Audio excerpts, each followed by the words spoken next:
Ok, ontem começamos um pouco com a introdução ao tema dos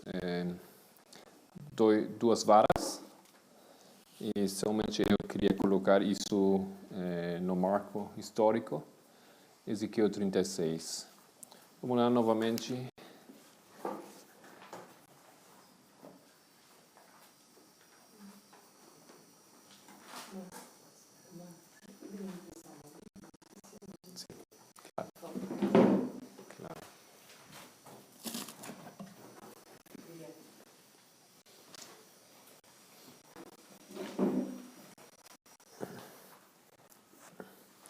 Ezequiel 36, acho que chegamos mais ou menos ao versículo 31.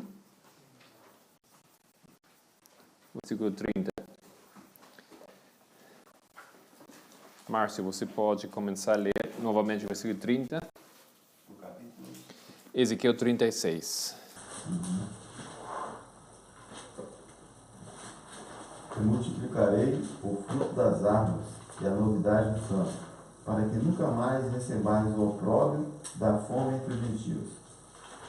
Então vos lembrareis dos vossos maus caminhos e dos vossos feitos, que não foram bons, e tereis nojo em vós mesmos das vossas iniquidades e das vossas abominações. Ok, o que ficamos ontem? O que significa isso? Que os gentios já não vão passar mais fome, eles vão se arrepender de seus maus caminhos. O que acontece aqui? Os 144.000 eles se entregam o que foi que eles recolheram no tempo de abundância. E o testemunho que eles dão para os gentios, os trabalhadores da hora décima, nos fazem tomar uma posição ao lado da mensagem que foi dada seria mais ou menos. Sim, isso, exatamente. Aqui na história vai ver um momento específico que a Bíblia chama o momento quando os povos têm fome. Nesse momento a fome vai ser suprida por o trabalho dos 154.000 que vão dar o pão. O pão espiritual para o mundo. Claro, é um processo espiritual, ele vai se convertido, vai passar por isso que a Bíblia descreve agora. Pode continuar o versículo 32, 33, 34. Matias, por favor. Estamos em Ezequiel 36, 30 e 32. Não é por amor de vós que eu faço isto, diz o Senhor Deus. Notório vos seja, envergonhai-vos e confundi-vos por causa dos vossos caminhos, ó casa de Israel. Assim diz o Senhor Deus: no dia em que eu vos purificar de todas as vossas iniquidades, então farei com que sejam habitadas as cidades e sejam edificados os lugares devastados. 34. E a terra assolada será lavrada em lugar de estar assolada aos olhos de todos os que passavam. Ok, que é isso aqui? Qual terra é assolada? Jerusalém espiritual. Acho que nesse contexto não é Jerusalém, porque só uns versículos antes fala que os que têm fome, os que não têm que comer, Gentios. esses são os gentios. Isso. Gentios. já estamos aqui em um momento da história onde o trabalho, o enfoque aqui é no mundo. E acontece um processo de, como fala aqui, de labrar a terra. O que é isso? Vocês lembram o significado disso na profecia? O labrar a terra produz o fruto. A colheita de frutos de juízo. Então é um símbolo para um processo anterior. Que acontece anterior ao juízo, ao fruto. Reavivamento. O reavivamento é quando cai a chuva. Então é antes do reavivamento. Antes. Você que falou? Levar o evangelho. Levar o evangelho ao mundo. Limpar a terra, limpar a terra. Preparar Oxigenar a a terra. terra. Não pode ser diferentes coisas, mas é um processo de comentar o evangelho, de pregar, de dar um livro, não? Para os outros. Esse é um processo que acontece antes, mas ainda não, o fruto não é visível. Mas passa um tempo, então o fruto vai sair. E tem um fruto, um momento aqui, um momento do labrar da terra, é assolada. E nós marcamos esse tempo, sempre marcamos esse tempo como, começando como lei, com o decreto, com o clamor da meia-noite. Clamor da meia-noite. Decreto dominical. Esse momento aqui, você tem que labrar.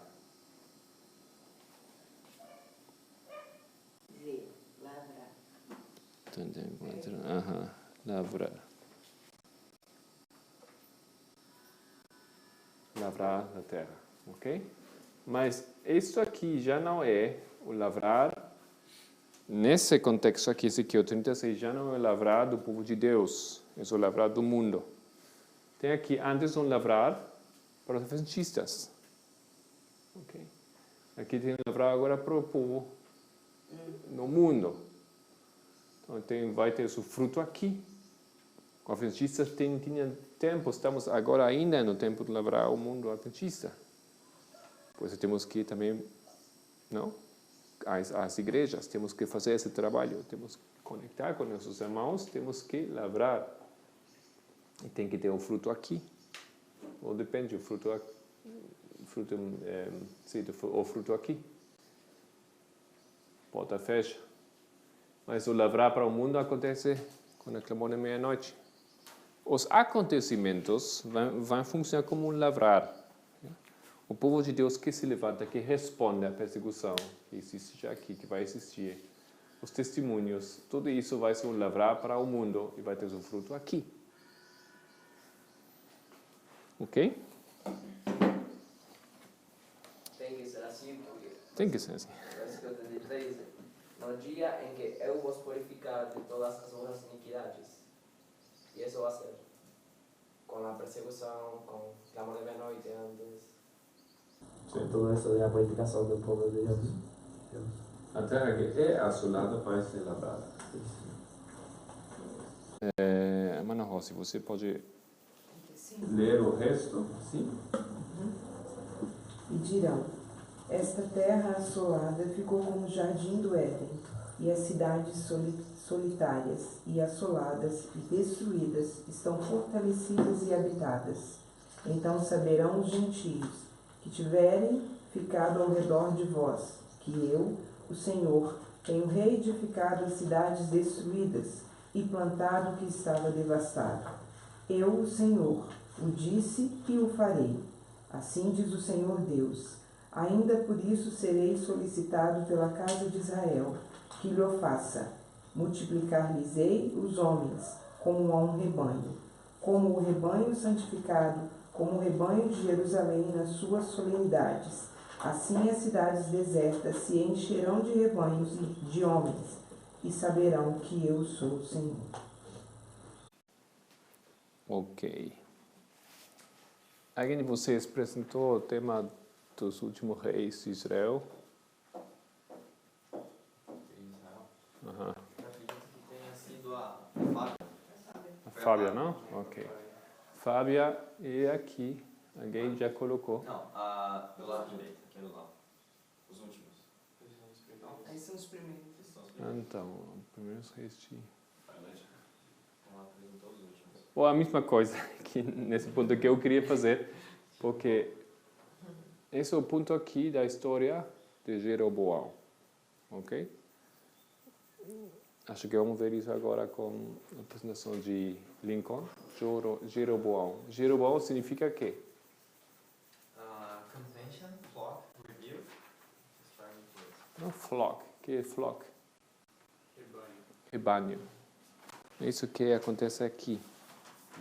Será multiplicado o rebanho. Então estamos aqui profeticamente no ponto do Jeroboão. Ok? O segundo. Isso aqui. Último registro. Então, o nome dele marca um momento na história. Reboão. O segundo rebanho. O rebanho vai ser amplificado por os outras ovelhas que estão no mundo. Isso acontece aqui. É um processo que acontece com o lavrar da terra. Amor de meia-noite acontece isso. Jeroboão, segundo o símbolo do clamor de meia-noite. Aqui está. Aqui está. Ok? Bom, é só isso para introduzir. Então, pedi a Lincoln para... Está pronto, Lincoln, para apresentar o tema.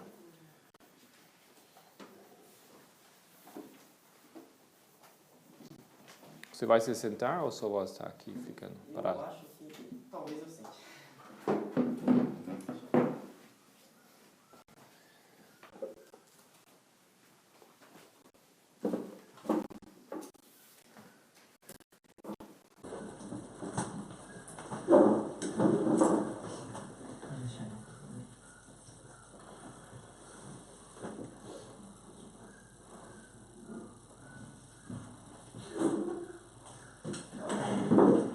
Bom, como o Marco já deu a introdução, o assunto que a gente está lidando é as duas varas.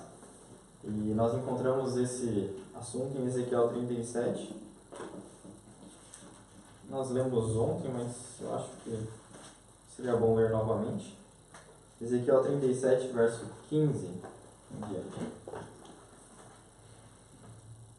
Diz o seguinte: E outra vez veio a minha palavra do Senhor dizendo: Tu, pois, ó filho do homem, toma um pedaço de madeira e escreve nele, por Judá e pelos filhos de Israel, seus companheiros.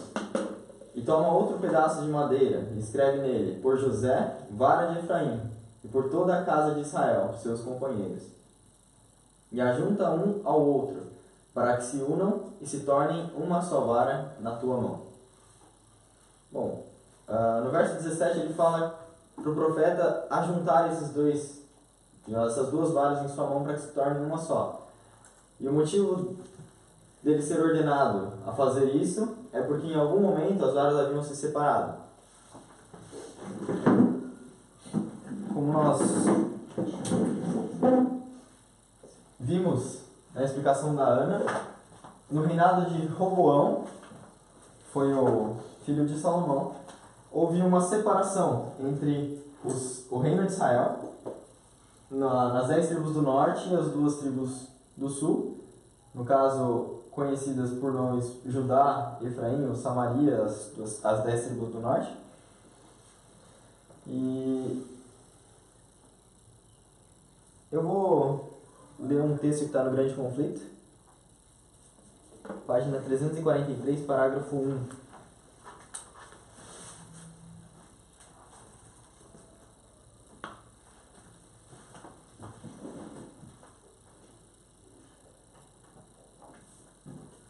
Diz o seguinte: A obra de Deus na terra apresenta século após século uma surpreendente semelhança em todas as grandes reformas ou movimentos religiosos.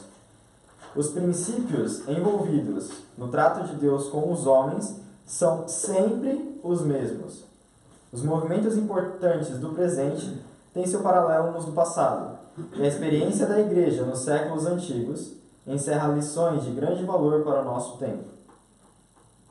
O motivo de estudar essas linhas é compreender o que se passou nessa história, porque ela vai se repetir, pois é um paralelo à nossa história. No caso, eu não sei por onde começar exatamente, mas nós estávamos falando a respeito de lavrar, que em cada período, digamos assim, aqui seria a parte do período para lavrar dos gentios. Só que com o texto que a gente leu, Ellen White ela deixa bem claro que os princípios envolvidos no trato de Deus com os homens são sempre os mesmos. E nós citamos que, para os sacerdotes, o período de lavrar a terra, ele acontece antes. E eu vou deixar marcado aqui na lateral.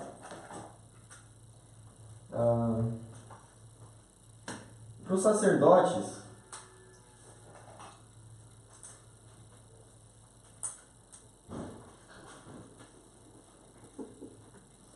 esse período ele começa em 1989 até o 11 de setembro.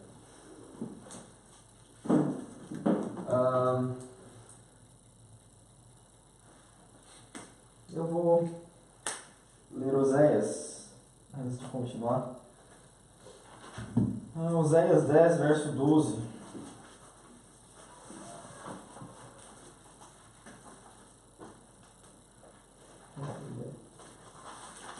Oséias 10, verso 12.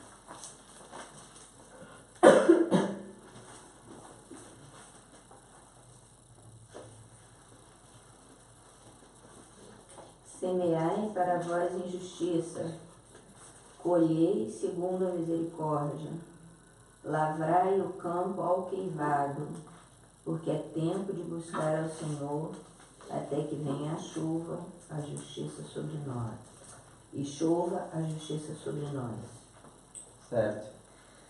De acordo com esse verso, a ordem que é dada é para semear. E o que você precisa para semear a semente? Uma semente, correto? E o que é a ceifa? Em outras palavras, ou em uma outra definição? O momento de colheita. A colheita, correto? Uhum. E o lavrar é o que a gente está colocando sobre as linhas.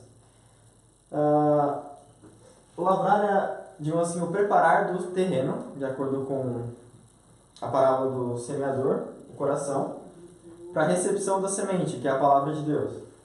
Então, a sequência, após a terra ser lavrada, o terreno ser preparado, é que a semente ela seja lançada, para que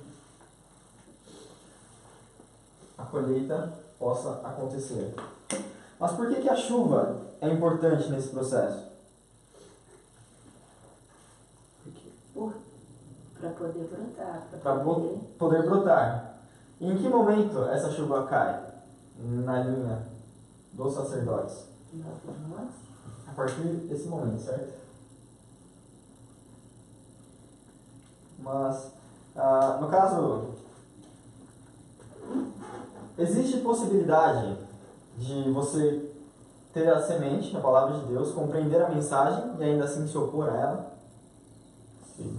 Uhum. Existem alguns textos da Ellen White que ela diz que alguns homens eles não se agradam de necessitar do Espírito ou da chuva para, digamos assim, trabalhar por Deus. Eu não lembro exatamente as palavras que ela usa. Mas, no caso, na linha dos sacerdotes, nós temos de maneira mais compreensível essa sequência de eventos que são 3 etapas, exemplificando ou tipificando o Evangelho Eterno no seu fractal maior.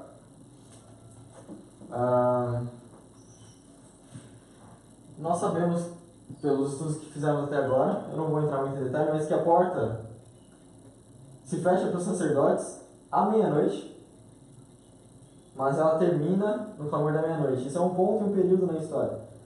E no caso, eu vou ler um outro texto. Está em Oséias, ou melhor, Amós. Amós mesmo.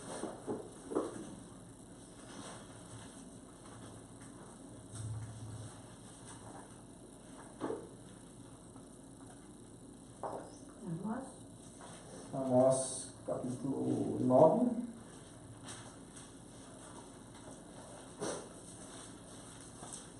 Verso 13.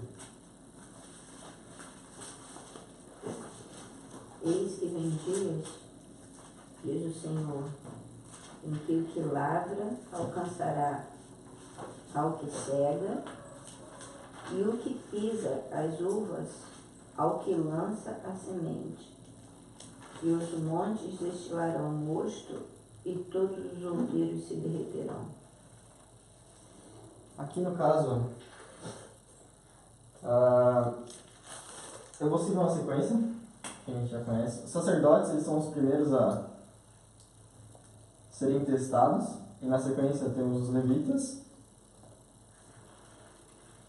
e depois os trabalhadores da hora undécima.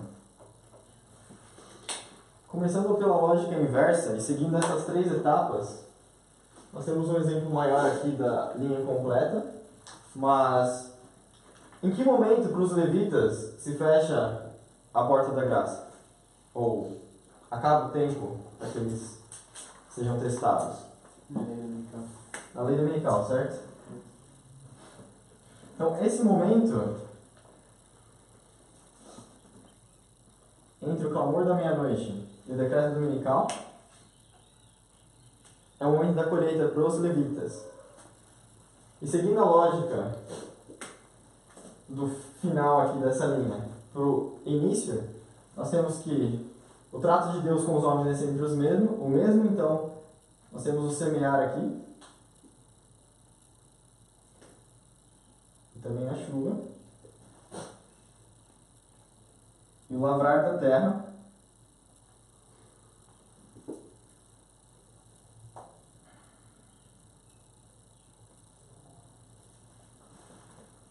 Da mesma maneira, os trabalhadores da hora undécima. O fechamento da porta da graça para eles está bem explícito aqui. Então,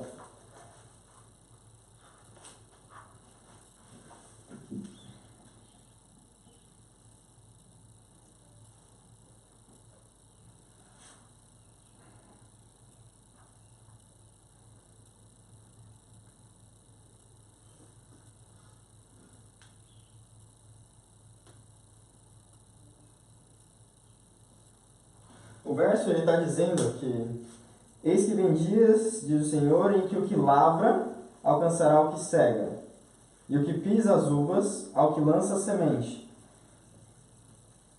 Nós desenhamos aqui algumas linhas, deixando mais em paralelo os processos que ocorrem desses 3 passos. O verso diz que chegará dias em que o que lavra alcançará o que colhe. Esse período entre meia-noite e o clamor da meia-noite é o período de lavrar dos trabalhadores da hora undécima. Mas esse mesmo período é o período de colheita dos sacerdotes. Eu acredito que isso seja uma informação que eu vou precisar um pouco mais para frente, mas vocês lembram os significados, vocês anotaram os significados dos nomes dos reis que, digamos assim, estão entre o clamor da meia-noite ou a meia-noite até o decreto? Vocês têm com vocês? Se não, deixei aqui. Eu procurei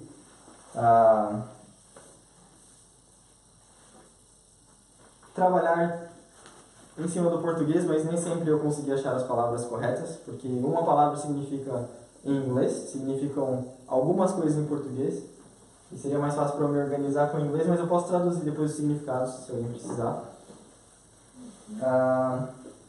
Jeroboão, como nós vimos, significa contenda e rebanho. É o mesmo nome, só que um é o primeiro e o outro é o segundo. E nesse momento aqui, existe uma separação entre o povo. Eu não sei como eu vou exemplificar isso da melhor maneira aqui, mas deixa eu ver. Na história de Jeroboão, quando ocorre essa separação, ele teme que o povo vá até Jerusalém adorar, e ele toma uma atitude onde ele constrói 2 altares com 2 imagens à besta, 2 bezerros de ouro. E nós podemos colocá-lo no clamor da meia-noite por este fato, e também pelo profeta que clama contra o altar, dizendo altar, altar. Duplicação. Sim, a duplicação. E Jeroboão ele reina por um período de tempo, levando o povo a essa corrupção. Ele era... Eu acho que vou começar em outro lugar, mas... O meu gráfico aqui está meio bagunçado que eu fiz anteriormente, mas... vou explicar isso.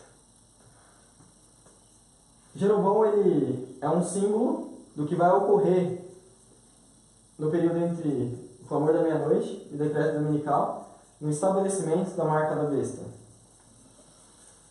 E os outros reis entre esse período, eles trazem, através dos seus nomes, um pouco mais de informação a respeito do decorrer dessa história.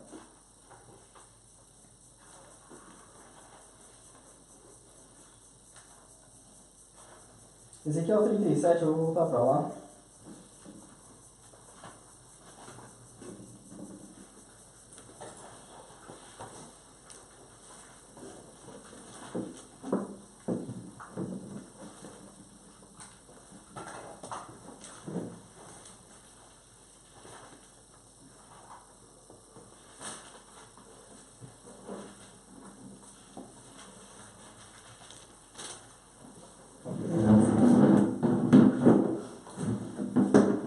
Verso 19. Ana, pode ler para a gente? Tu lhes dirás, assim diz o Senhor Deus, eis que eu tomarei a vara de José, que esteve na mão de Efraim, e a das tribos de Israel, suas companheiras, e as ajuntarei à vara de Judá, e farei delas uma só vara, e elas se farão uma só na minha mão. Verso 20 e 21 também. E as varas sobre que houveres escrito estarão na tua mão perante os olhos deles. Dize-lhes, pois, assim diz o Senhor Deus, eis que eu tomarei os filhos de Israel dentre os gentios, para onde eles foram, e os congregarei de todas as partes, e os levarei à sua terra. Certo. Cristo ele ilustra o fim desde o princípio. E ao mesmo tempo em que nessa história literal houve uma separação das 2 varas, quando essa história ela se repete na nossa história, o que acontece não é a separação apenas dessas 2 varas, mas também a união. Como assim? Nós vimos aqui os processos de classes que existem aqui, sacerdotes, levitas e trabalhadores da undécima. E dentro da classe dos sacerdotes, quando chega a esse ponto, existe uma separação que ocorre. Daniel ele exemplifica isso entre os sábios e os ímpios. Só que ao mesmo tempo, no fractal maior, nós temos a casa de Israel e os gentios sendo unidos. Só que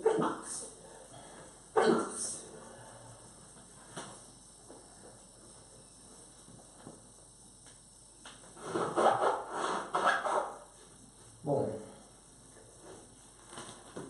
deixa eu mostrar. Outro texto que prova isso é Sofonias 3, verso 1. 2, verso 1. Congregai-vos, a ação não desejada.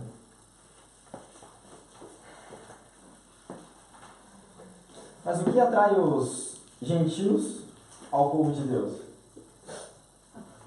A fome, correto?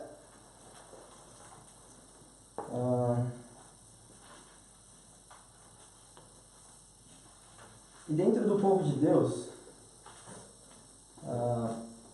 nesse momento,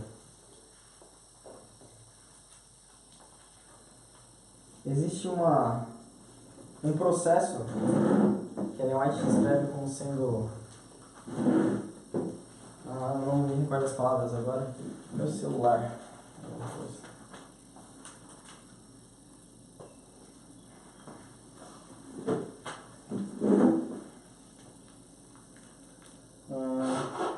Mensagens Escolhidas, volume 2, página 380, Ellen White ela diz o seguinte: a igreja talvez pareça como prestes a cair, mas não cairá.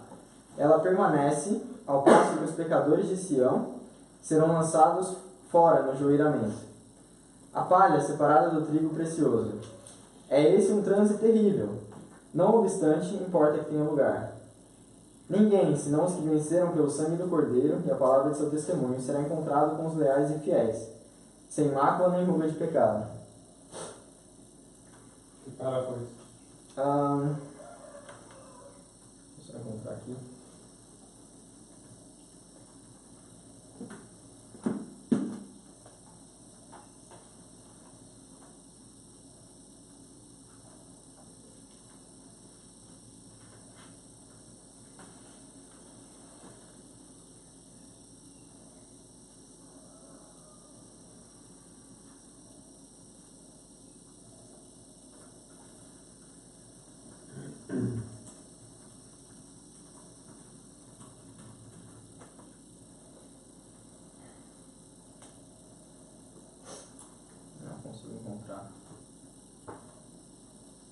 Parágrafo 2, Mensagens Escolhidas, volume 2. Parágrafo 2? Sim. Satanás operará seus milagres para enganar, estabelecerá seu poder como supremo. A igreja talvez pareça como prestes a cair, mas não cairá.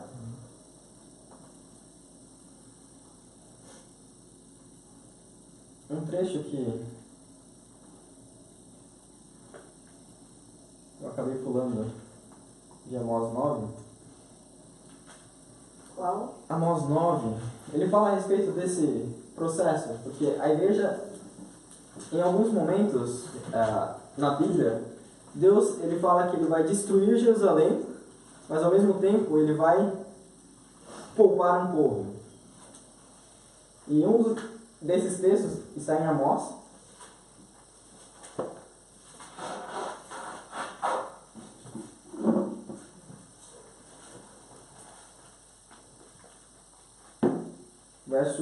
Capítulo 9, verso 8.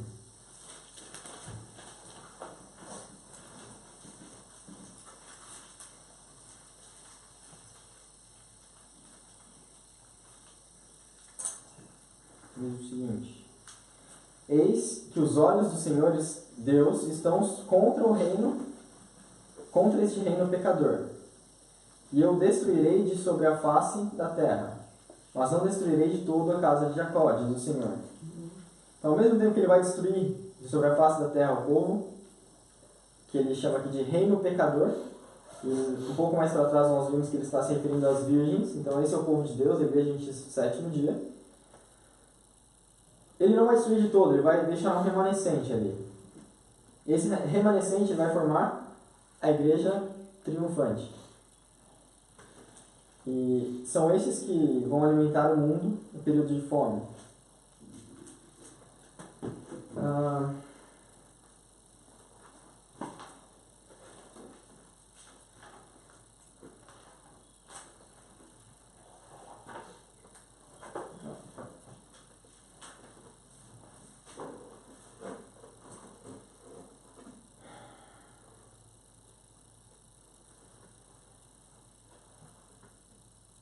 Eu vou continuar lendo aqui. Verso 9. Não, de quando? Amós 9, 9.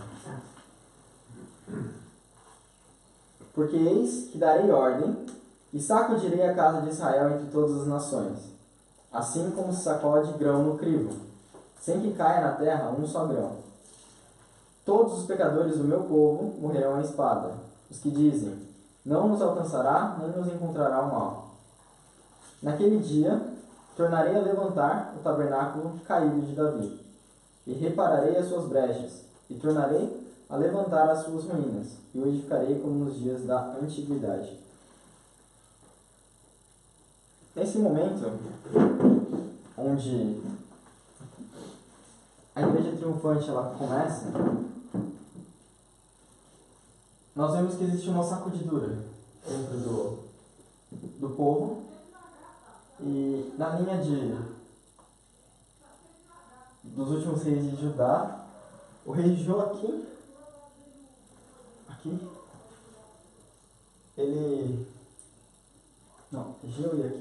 ele significa levantar. No verso 11, nós temos o profeta dizendo que naquele dia tornarei a levantar o tabernáculo caído de Davi e repararei as suas brechas.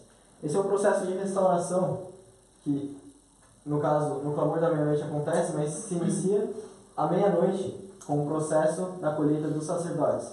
Esse é o princípio da formação dos 144 mil, a igreja triunfante.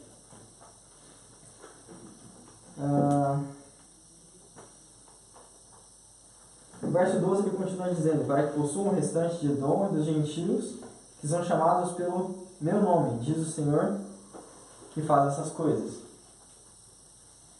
Eu não me recordo em qual lugar. Exatamente, é muito difícil de ver. Enfim, eu não consigo lembrar de nada. Mas aqui eles são chamados pelo nome de Deus. Honre. Honre? Honre. Cadê? Esse daqui. Sexto aí. Aqui. O pelo de Deus. Sim.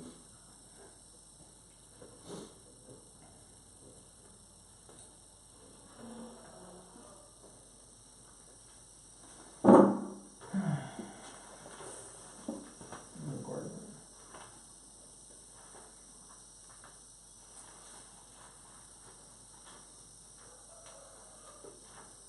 Vou tirar só um momento.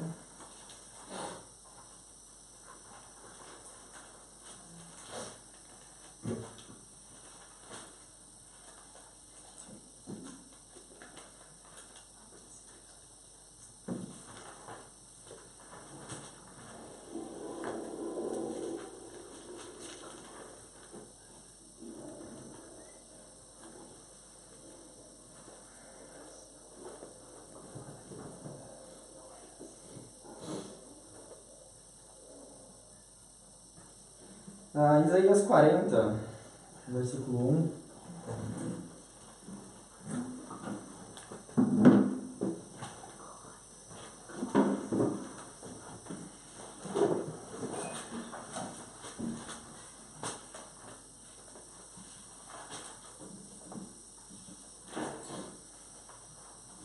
Vamos ler do verso 1.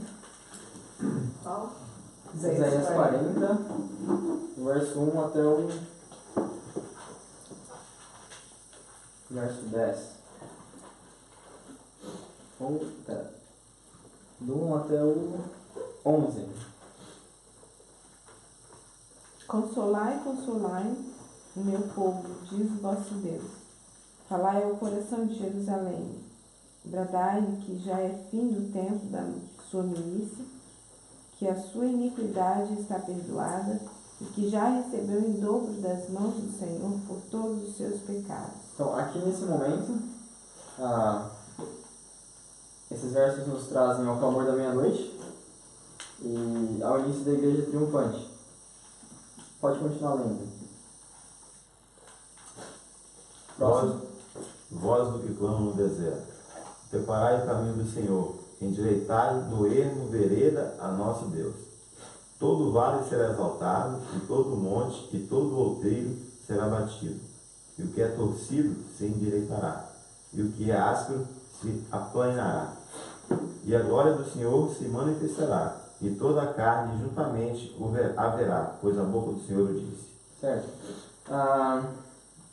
Nesse momento, o verso 5 diz que a glória do Senhor se manifestará.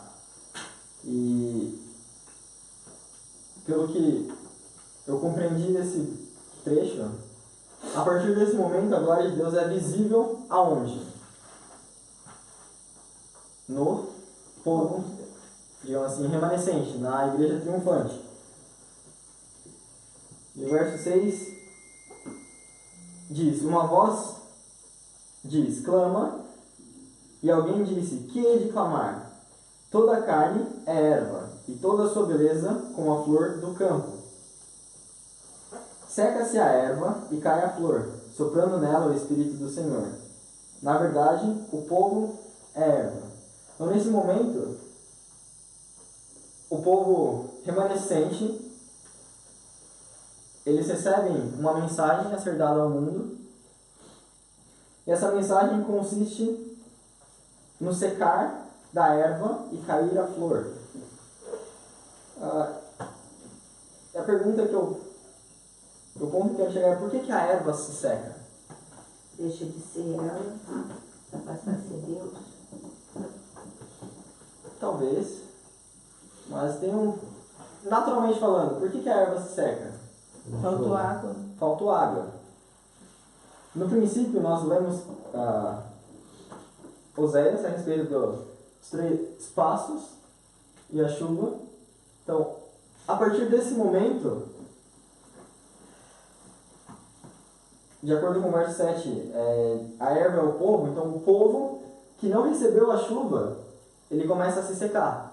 E eles caem. Em outras palavras, as virgens todas, elas não têm o azeite. E elas começam a ser separadas. O verso 8 diz, seca-se a erva e cai a flor, porém a palavra de nosso Deus subsiste eternamente. Tu, ó Sião, que anuncias boas novas, sobe a um monte alto. Tu, ó Jerusalém, que anuncias boas novas, levanta a tua voz fortemente. Levanta, não temas, e diz às cidades de Judá, eis aqui está o vosso Deus. E eu esqueci de um ponto aqui. O cair da flor, o que significa isso? Vai nascer O fruto. Sim, vai nascer fruto. Mas ele faz parte do processo da erva se secar. Se a gente for até Isaías 28, a gente vai voltar aqui, mas 28 verso 1. Isaías 28 verso 1. Quem é o próximo? Matias?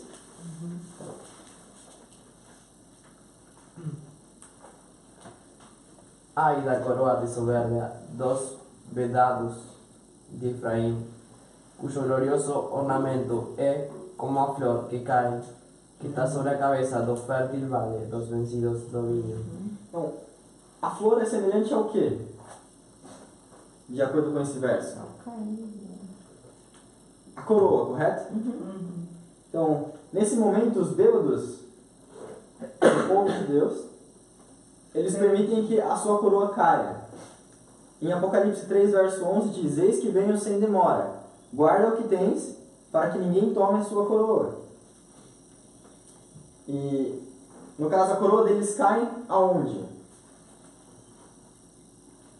No vale fértil, certo?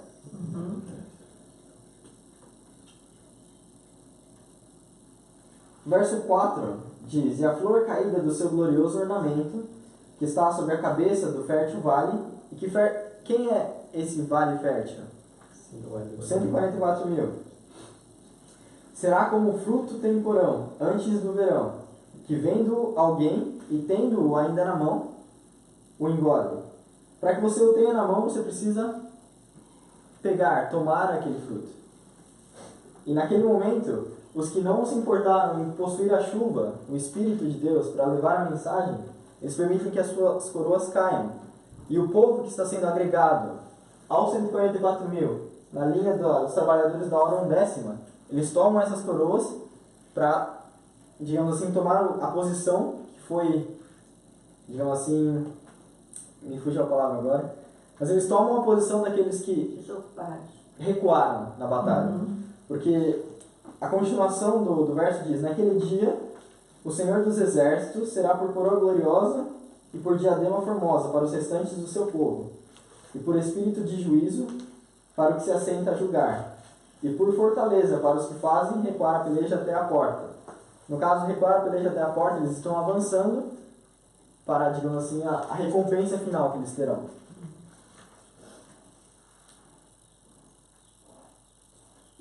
E voltando lá para Isaías 40.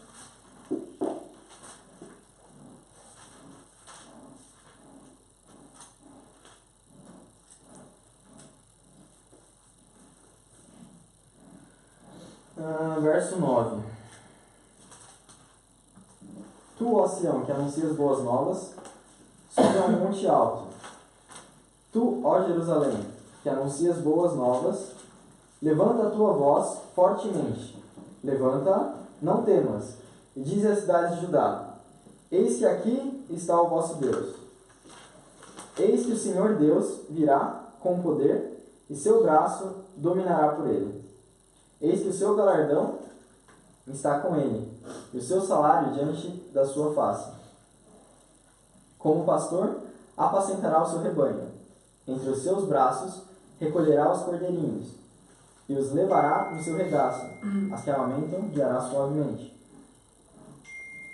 Então, a partir desse momento, em que os 144.000 eles erguem a sua voz dando clamor, de acordo com Isaías 2 que nós vimos ontem, o povo ele se direciona a esse vale fértil para receber o alimento. E no caso, o verso ele fala a respeito desses gentios como recolher os cordeirinhos. E um grupo de cordeiros é chamado como? Um rebanho. E nós temos aqui, no clamor da meia-noite, a junção dos gentios com os da igreja triunfante, 144.000. E Jeroboão, um dos significados do seu nome é rebanho. E no caso, o segundo, o final da linha de Israel, nós temos Jeroboão II, que é a união do primeiro rebanho com o segundo. E no caso, eu acredito que isso seja uma informação mais conhecida, porém não menos importante. Mas algo que me chamou a atenção nesse estudo é essa linha aqui. Por que ela é simplesmente nesse período de tempo? Por que os 7 reis eles estão contidos aqui dentro? Lembrando o primeiro texto que a gente viu do grande conflito, que o trato de Deus com os homens é sempre o mesmo. Aqui, no período dos sacerdotes, eles passam por um processo sobre a primeira e segunda mensagem angélica que nós temos em mente. O número 7 ele está relacionado com esse processo porque são os eventos que ocorrem sobre a proclamação da primeira e segunda mensagem angélica. E da mesma maneira que os sacerdotes eles passam por esses 7 trovões, os levitas eles também têm que passar, porque o trato de Deus com os homens é sempre o mesmo. E os 7 trovões dos trabalhadores da hora undécima, que vai, assim, da meia-noite até o decreto, ele acontece nesse momento. Essa linha exemplifica ou tipifica esses 7 trovões. Talvez eu não expliquei de uma maneira correta, mas... Bom. Tipifica o da 11ª Sim. hora, o Jeroboão Acabe. Sim. Esse processo é o processo, assim, dos 7 trovões pro povo dos trabalhadores da hora undécima. Eu tinha outras coisas para colocar. Ok. Existe um fator externo em relação a essas histórias.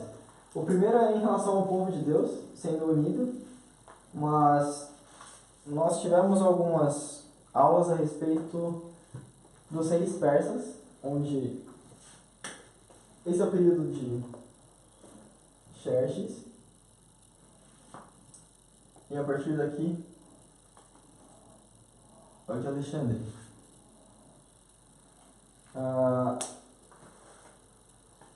o que eu consegui compreender nesse conflito, onde a mente parece que dá um curto, por que nós dizemos que o rei dos Estados Unidos, ele é Alexandre também ao mesmo tempo? Nessa história do início de Judá e Israel, eu consegui achar uma testemunha para provar essa argumentação.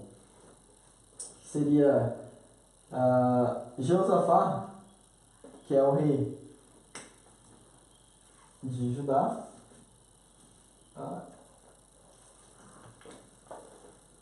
Vou colocar aqui só. É uma nação de 2 chifres, que tipifica os Estados Unidos. Ele entra em uma aliança com Acabe, que é o rei das 10 tribos.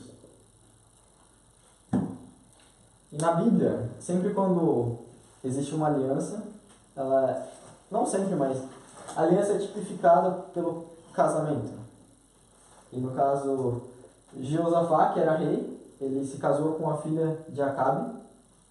Não me recordo a passagem agora, acho que está em 2 Crônicas 18:1. Mas, se não estiver lá, vocês me avisam. E quando eles fazem essa união, eu encontrei na história que Acabe e Jeosafá, eles descem juntos para lutar contra o rei do norte. 18:1. Jeosafá e Acabe, eles descem juntos para lutar contra o rei do norte. E no caso, como é um fator externo, não trata mais a respeito do povo de Deus aqui no caso, mas dos Estados Unidos, unido com o mundo, batalhando contra o verdadeiro rei do norte, que é Cristo. Só que nessa batalha, o que acontece é que Acabe, ele entra em um acordo com Jeosafá, de que ele não seria o rei na batalha. Ele permitiria que Jeosafá, que é o rei dos 2 chifres, da nação dos 2 chifres, ele tome a sua posição como rei na frente do exército. E no caso, esse seria uma testemunha, eu preciso achar uma outra, mas vocês podem me ajudar depois, de que os Estados Unidos, nessa transição entre o clamor da meia-noite ao decreto dominical, ele entra numa aliança com a ONU. Esse aqui são os Estados Unidos. E aqui é a ONU. E de alguma maneira a ONU submete o seu poder ao comando dos Estados Unidos, para que ele conduza a batalha, ou a rebelião contra o Rei do Norte, que é o decreto dominical. Então, esse seria um testemunho. Isso, onde você lembra? Seria interessante ver essa história. 1 Reis 22. Sim, 22. Não.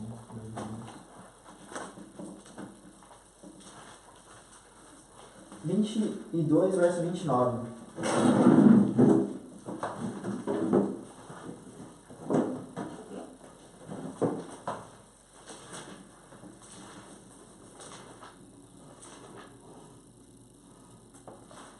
Quem é o próximo? Rose? Assim o rei de Israel e o Jeosafá, rei de Judá, subiram a Ramote de Gileade. Pode ir até o 32. E disse o rei de Israel a Jeosafá: Eu me disfarçarei e entrarei na peleja. Tu, porém, veste as tuas roupas. Disfarçou-se, pois, o rei de Israel e entrou na peleja.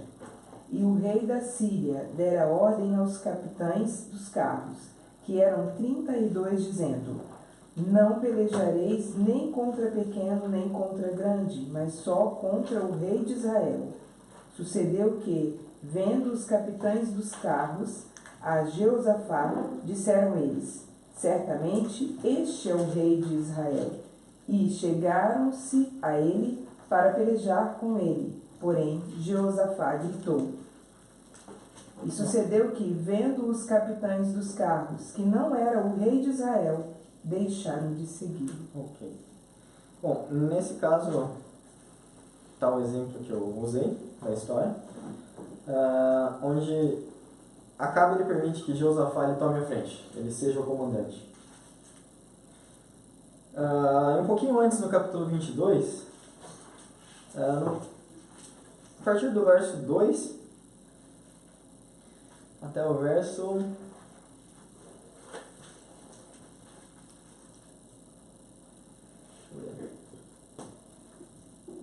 até o verso 4. Porém, no terceiro ano, sucedeu que Josafá, rei de Judá, desceu para alistar-se com o rei de Israel. E o rei de Israel disse aos seus servos: Eis vós que Ramote de Gileade é nossa, e nós estamos quietos, sem a tomar da mão do rei da Síria? Então perguntou a Josafá: Irás tu comigo a peleja a Ramote de Gileade? E disse Josafá ao rei de Israel: Serei como tu, e o meu povo como o teu povo, e os meus cavalos como os teus cavalos. Então, esse é o ponto em que eles fazem aliança, em que eles entram num acordo de que eles se tornariam um só. Porém aqui, em seguida, nós vemos que Josafá ele toma o controle da situação. Então, eles se tornam um fator externo da junção das duas varas. Nesse processo, no terceiro ano, fala aqui, a partir desse momento, a terceira mensagem angélica ela chega nos Estados Unidos, com o decreto sendo passado, início. E nesse processo existe essa união entre os dois poderes, os dois chifres e as 10 tribos. E eles se tornam um só nesse ponto. Só que quando, digamos assim, a batalha começa contra o rei do norte, que é Cristo, Josafá, que é o poder de 2 chifres, ele toma a dianteira da batalha. E um ponto... Aonde fala isso? Porque ainda não vimos isso. Que ele... Tomar na terra. Quando eles vão entrar na batalha, do verso 29 até o 32 que a gente leu, Acabe ele diz: você veste as vestes reais e entra na tua carruagem, só que eu vou me disfarçar. Em outras palavras, ele se rebaixa e permite que o rei de Judá ele se exalte, ele fique como comandante. Entendi. Entendeu? Obrigado. Existem alguns outros pontos que eu queria fazer em relação às pragas agora. Eu não sei, ficou claro para todos esse ponto de Acabe de Josafá?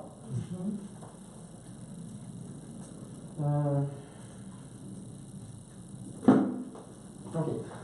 O argumento a respeito das pragas, nós havíamos colocado aqui a primeira, segunda,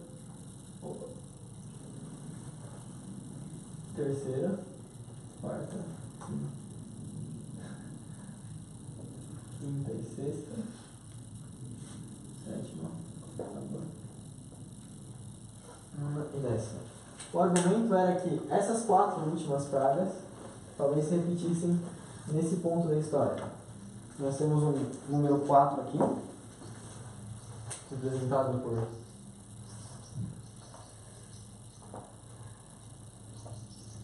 esses 4 últimos juízos, que nós identificamos que são semelhantes a Ezequiel 14, pelo fato da expressão de estender a mão. Eles são tipificados nesse momento da história com o número 4 também. No caso, esse número 4 ele surge de que trecho bíblico? Os que prestaram atenção na discussão que a gente estava tendo. Esse número 4 que surge nesse ponto da história, ele vem de que texto? Daniel 11:4. Vamos lá.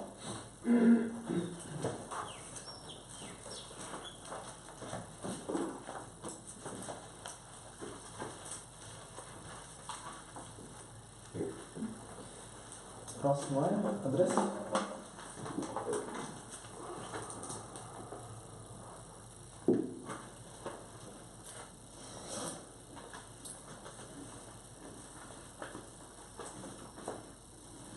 Mas estando ele em pé, o seu reino será quebrado e será repartido para os 4 ventos do céu, mas não para a sua posteridade, nem tampouco segundo o seu domínio com que reinou, porque o seu reino será arrancado e passará a outros que não eles. Então, no caso, esse grande rei, que fala no verso 3, quando ele estiver em pé, ou ele estiver reinando, em outras palavras, quando a Bíblia fala de se levantar um rei, quer dizer o início do seu reinado, o seu reino ele será repartido pelos 4 ventos. Haverá essa palavra repartido, pode ser dividido também, mas esqueci o ponto que eu ia fazer a respeito disso. Voltando, existe um juízo que acontece nesse ponto em que esse rei das 10 tribos, ou a ONU, pelo poder de Deus, ele vai ser derrubado. E esse número 4, ele é tipificado aqui através dessas linhas, digamos assim. E o trato de Deus com os homens é sempre o mesmo. O motivo dessas pragas caírem sobre Jerusalém, em Ezequiel 14, era qual? Qual era o motivo? Vamos voltar lá, Ezequiel 14.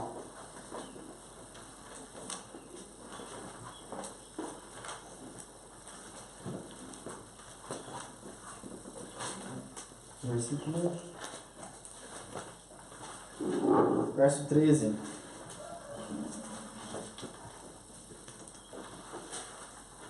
Filho do homem, quando uma terra pecar contra mim, agindo traiçoeiramente, então estenderei a minha mão contra ela e quebrarei o báculo do pão e enviarei contra ela a fome, e dela exterminarei homens e animais. Certo. Então, esse ato de pecar contra Deus gravemente, na nossa história, é representado como decreto dominical, correto? E ele começa nos Estados Unidos, que é a nação de 2 chifres, que é os Estados Unidos, no caso.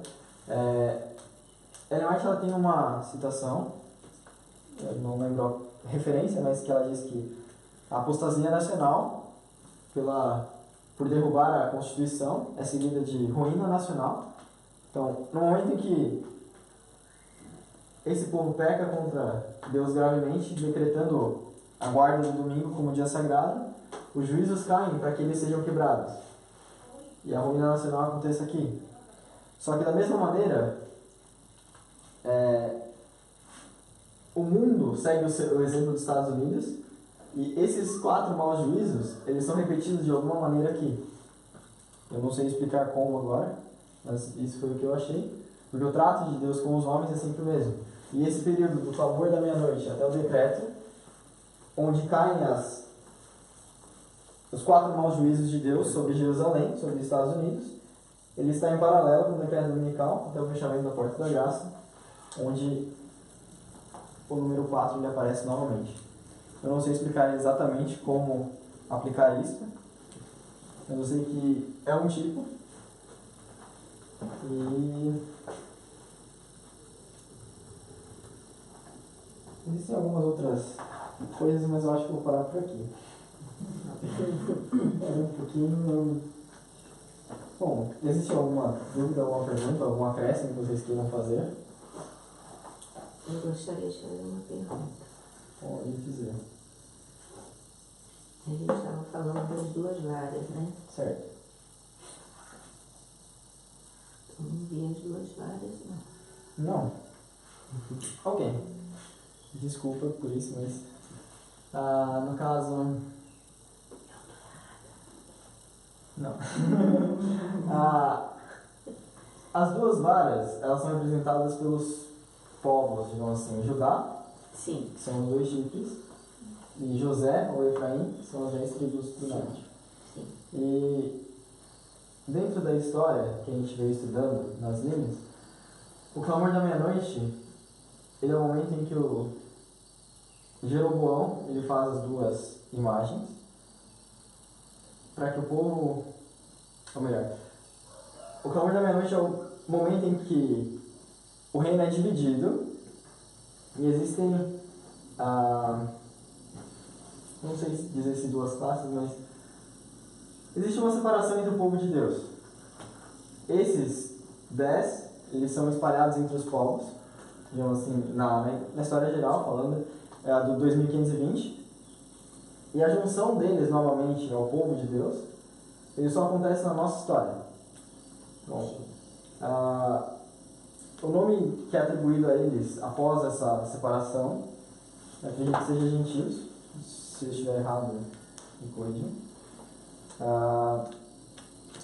E o que eu tentei exemplificar é que nesse ponto da nossa história, que é o mesmo ponto em que eles são separados, é o ponto que eles começam a ser unidos novamente.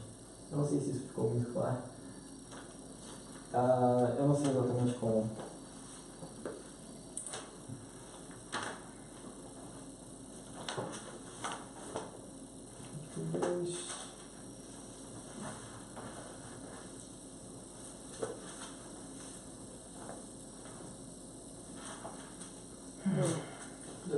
Não tem problema, eu também vou resumir Tá bom. que você Tá bom.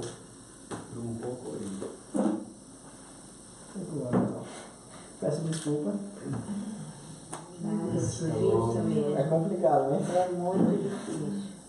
É muita informação. Eu acabei fazendo um pouquinho de... E muito difícil. Eu não estou perguntando isso a você para te expor, é porque Não, eu entendo. Ficou a dúvida. eu quero fechar na minha cabeça.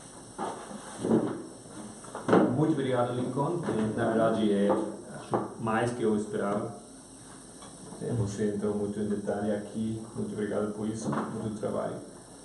Mas às vezes você tem que repetir isso e repetir e apresentar outro lugar novamente. E depois você, na sua cabeça, o assunto simplifica. Yeah? Eu acho que eu também tenho um problema de compreender as duas varas. Como eu compreendo o assunto é assim, isso é uma vara aqui, não?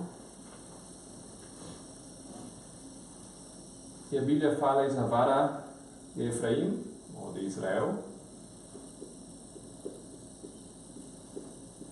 E tem outra vara. A vara de quem é essa? O que representa essa vara? Judá. Ok.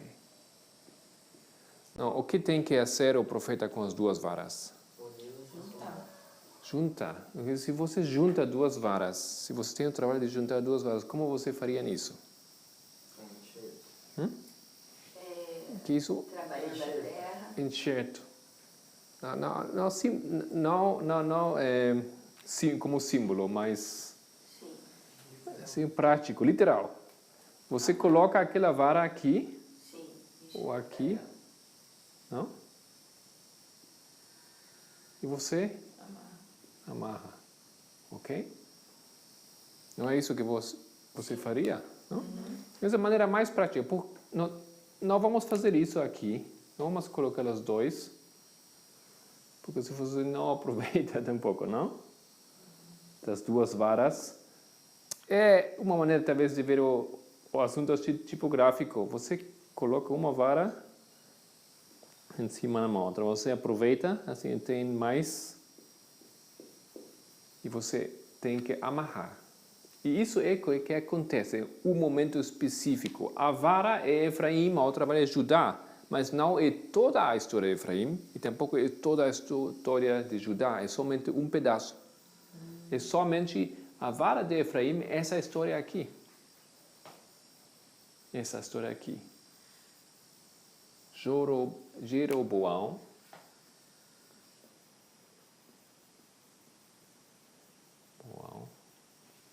até Oseias. Isso é a vara. A vara de Judá é qual? Manassés até Zedequias. Ok? Então eu fiz errado o desenho aqui, porque onde as varas são juntadas? As varas são juntadas aqui, neste ponto.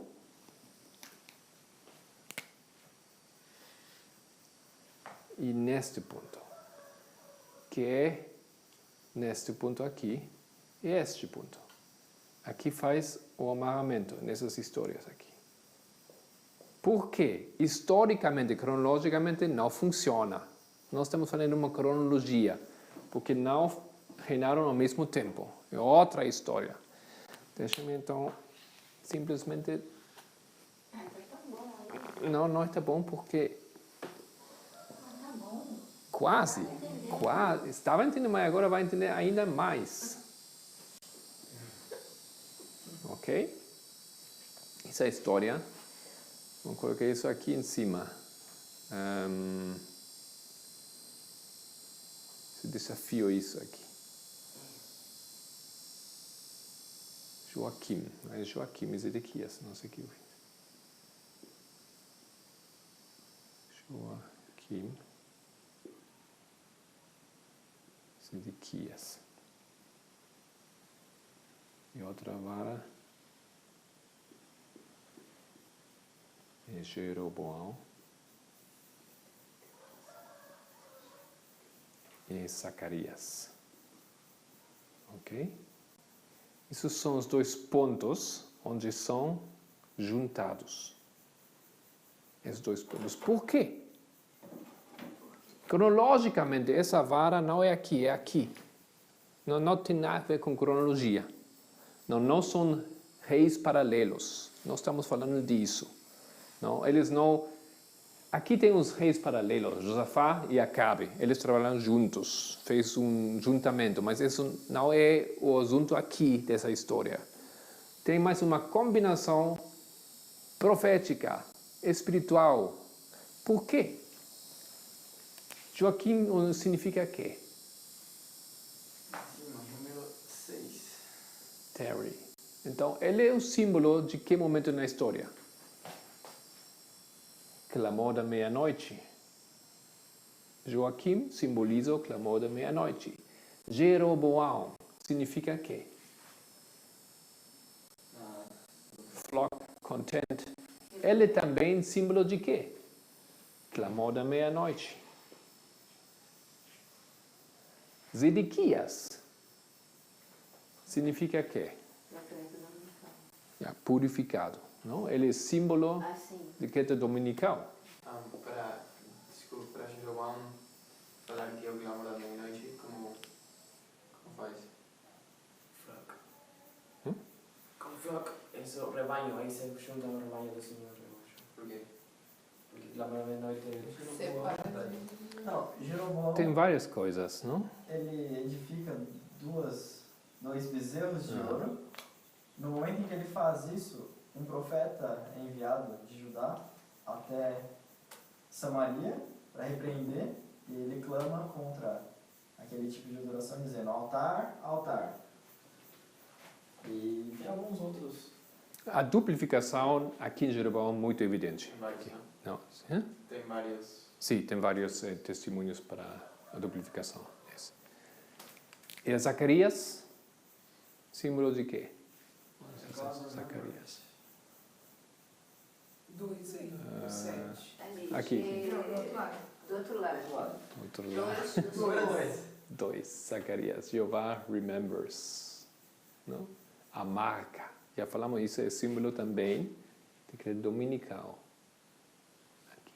Então, dessa maneira, as duas histórias, a vara de Israel e a vara de Judá, são juntados espiritualmente, ok? Nesses dois reis, nesses dois pontos. Isso é...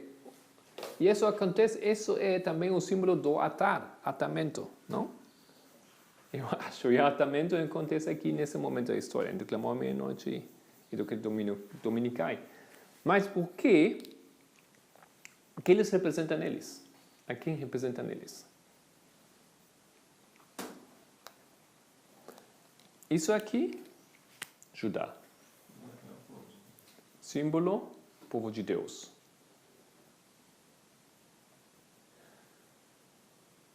Isso aqui, Israel. E por que os gentios? Porque foi espalhados. Isso é o texto que falamos, que ontem lemos, hoje, Ezequiel 36. Antigamente, num momento, eles foram povo de Deus. Foram espalhados, se viraram pagãos, ok? Mas em um momento no futuro, Deus tem a promessa de juntar eles novamente. Juntar a quem? A seu verdadeiro povo de Deus, ok? Isso acontece nesse momento profeticamente, na evidência do significado dos nomes desses reis, representa eventos proféticos. E esses eventos se juntam. Tem um juntamento dessa maneira. Essa história tem que ver com essa história. Porque temos aqui clamor à meia-noite, temos aqui clamor à meia-noite, temos aqui direito dominical, aqui também. Isso como essas histórias são juntadas. Isso é o juntamento das duas varas. Mas as duas varas, e vamos lá entrar um pouco em Ezequiel. Tem talvez um pouco mais que precisamos compreender aqui. Depois de Ezequiel 36, vem Ezequiel 37, ok? Ezequiel 37. Vocês estudaram Ezequiel 37 alguma vez? Alguém estudou? Pouco? É a visão do vale dos ossos secos, ok? Eles representam o quê? Símbolo de quê?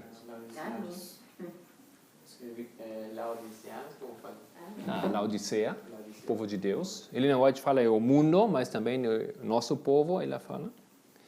O povo de Deus é morto, é seco, não tem água, não tem espírito, não tem chuva. Ok, então para despertar o seu povo, Deus faz 3 coisas. Ok? Ou ele pede ao profeta falar 3 vezes. A primeira vez que ele tem que falar é aqui, no versículo 4 até 8. Não temos tempo agora para ler isso, ok? Mas o que acontece aqui, no versículo 7, vocês veem algo acontece. O que acontece lá? Os ossos se juntam. Por que se juntam? E quando se juntam, o que acontece? Que é parte desse processo? Shaking, o que é isso? Sacudidura. Uma sacudidura. Nós aplicamos essa história ao nosso tempo, ao movimento em que nós participamos. O que causou no início uma sacudidura? Que foi a primeira coisa que causou uma sacudidura no povo de Deus. É isso. O descobrimento, a aplicação profética de Daniel 11, 40 a 45. Essa foi a primeira mensagem. Essa mensagem causou a sacudidura. Depois, o processo continua. Onde continua? A versículo 9 até 11. 9/11. Ok? Tem aqui a simbologia. Tem. E o que acontece lá, no versículo 9? Vem o Espírito, vem dos 4 ventos. Os 4 ventos, Apocalipse 7, é o cavalo. O cavalo furioso. Ok? O Islã. 9/11. Isso que acontece aqui. Isso foi o segundo passo. O segundo marcador nos eventos da linha de reforma em nosso tempo. É o segundo acontecimento. Terceiro acontecimento, versículo 12. O que acontece lá nesse versículo? Alguém pode ler, talvez? Portanto, profetiza e diz: assim diz o Senhor Deus: eis que eu abrirei os vossos sepulcros e vos farei subir das vossas sepulturas, ó povo meu, e vos farei a terra de Israel. Quem foi o homem na Bíblia que Cristo levantou do seu sepulcro? Lázaro. Lázaro. Lázaro é símbolo de quê? Clamor da meia-noite. Clamor da meia-noite. Aham. Então temos aqui em Ezequiel 37, 1989, 11 de setembro, clamor da meia-noite. 3 processos, ok? 3 passos aqui para levantar o povo. E converter os ossos secos em um exército. Por favor, sacudidura, ossos se juntam, os 4 ventos seria 11 de setembro. E o clamor da meia-noite, verso 12. Sim, exatamente. Não é muito difícil. Uma vez que compreende os símbolos, é que é lógico, simples, ok? Mas isso é a história de quem? Isso é a história dos 144 mil. O povo de Deus. É um acontecimento dentro de Judá, dentro do povo de Deus espiritual. Meu povo, ok? Ele é representar essa história. E logo o que acontece? 37, versículo 15, continua a lógica dessa história. O povo de Deus já é escolhido. E agora tem que já juntar ao povo de Deus o quê? Os outros. Já falou ele disso no capítulo 36. Ele vai fazer isso. E agora é o acontecimento desse evento. A vara do Judá vai ser juntada agora à vara dos gentios, que já não vão ser mais gentios, mas os outros, flock. Por isso aqui, Jeroboão significa flock também, o rebanho. Outro rebanho vem aqui, junta-se outro rebanho ao povo de Deus. Eu tenho aqui também essa ideia. As outras ovelhas, exatamente, não? Essa imagem do Pablo. Quando ele fala, nós, na verdade, o povo de Deus é como uma árvore. Ok? E o povo de Deus são os israelitas. Ele fala, mas nós, os cristãos, o que acontece com nós? Nós somos insertados.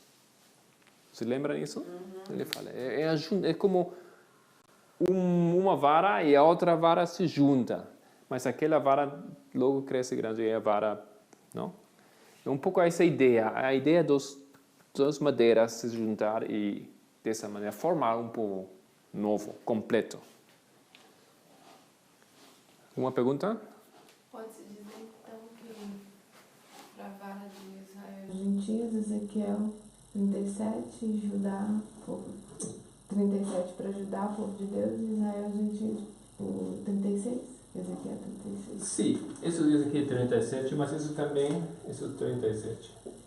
Isso aqui, 37 e 36 e 37. Okay? Povo de Deus, 154 mil. E os trabalhadores do 1ª hora. Coloco sempre assim, trabalhadores da hora 1ª. T11. Ok? E as duas histórias não têm nada a ver na cronologia, mas por seu significado simbólico, profético, compreendemos que isso é o juntamento das duas varas. Isso tem que ver com 2520, não? Porque 2520 é o espalhamento do povo. Isso é que tem que ser revertido agora, tem que se unir novamente. O processo tem que acabar. O último rei, 2520, aqui já começou. Aqui, 2520 começa cá. Eles sofrem na hora das consequências e essas consequências têm que ser revertidas profeticamente. E por isso também a 2520 tem que ser o maior, porque alcança todo o processo. Né? Sim, exatamente. não? É a profecia mais longa e... Ok. Bom, então, só isso para hoje. Vamos fechar com uma oração.